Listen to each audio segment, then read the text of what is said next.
weather team you can trust. Here's Chief Meteorologist Eric Snyder. We have now officially counted one singular brave soul who actually went completely submerged in Lake Ontario. It's great beach weather as long as you're out of the water. Water temperatures right now are only in the 50s. It takes so much more energy to warm up water than it does air. That's why the water's great in the fall around here, but in the spring it kind of lags behind everything else. 74 our current temperature. Wind out of the northwest at 7 miles per hour. Now, I'm about to show you a radar that actually has some stuff on it, but I want you to remember this number here, the dew point at the surface. That is a skinny number at only 49 degrees. The air is very dry. There is a reason that we have no rain actually reaching the ground, despite whatever radar might or might not tell you for the remainder of our evening. What it will do is just continue to get cloudier, and that cloud cover will kind of suppress the overall temperature drop tonight. It was crisp earlier this morning. We're going to be closer to 60 degrees tomorrow, but by that point, I think the headline is mainly the rain showers coming in. Oh yeah, this is when radar lies to you, a few of those light echoes. To be fair on radar's behalf, it probably is picking up some raindrops at cloud level.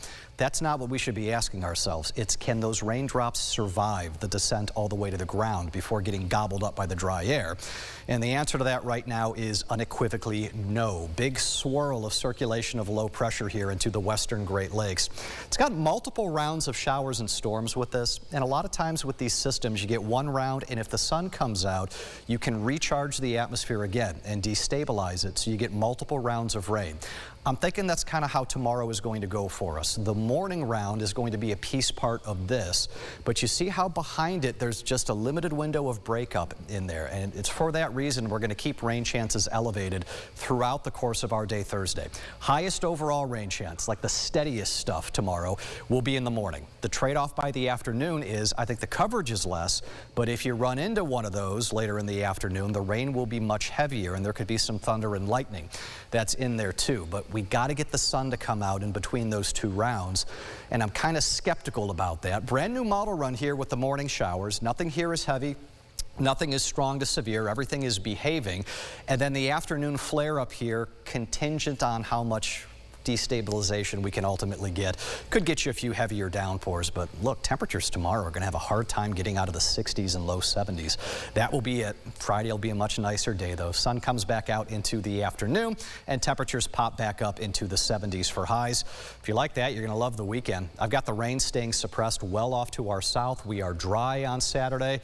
Obviously not dry tomorrow, but both Saturday, Sunday are going to be great with highs in the upper 70s to around 80 degrees.